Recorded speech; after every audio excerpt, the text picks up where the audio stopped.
Women of color disproportionately face barriers when it comes to financial independence.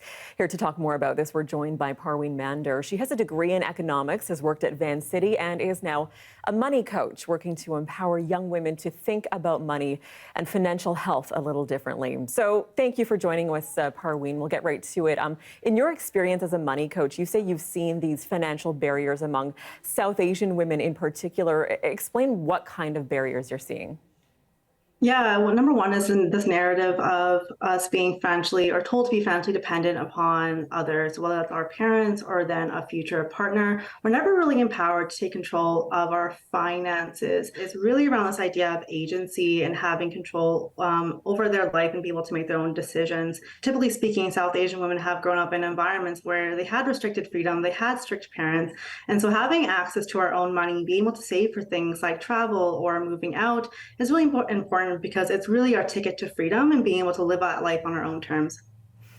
And so, I mean, you mentioned a few examples there, just in terms of, their own bank accounts. What does that look like more going forward for these women, and how do they achieve this? I mean, is this something they can do rather quickly, or is this more of a long-term thing you're seeing?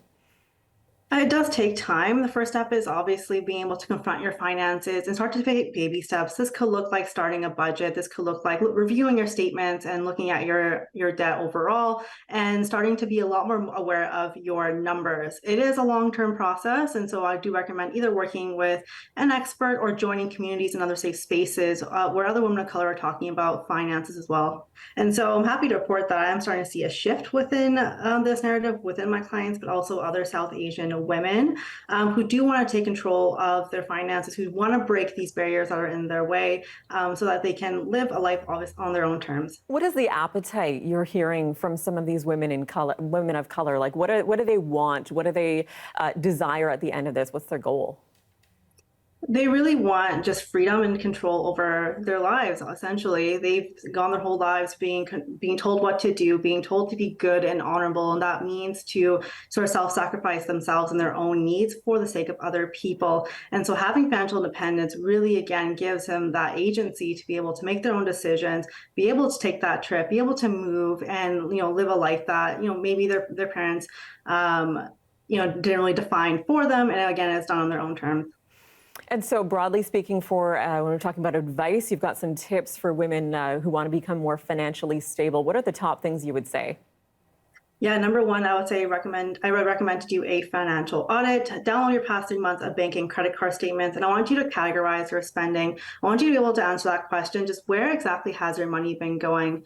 Number two, I want you to focus on freeing up cash flow. This could look like reviewing that financial audit and picking 1 to 2 spending categories for you to focus on to reduce.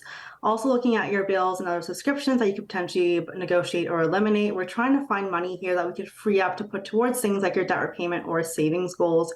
The last one is to set intentional savings goals. As South Asian women, some of these goals may look like a travel fund, a moving out fund, potentially a wedding fund. Label those savings accounts to build that emotional attachment. Set up automatic transfers into these accounts each month from that money that you found in your audit. Okay, well, thank you so much for your time today. Thank you for having me. That's money coach Parween Mander joining us.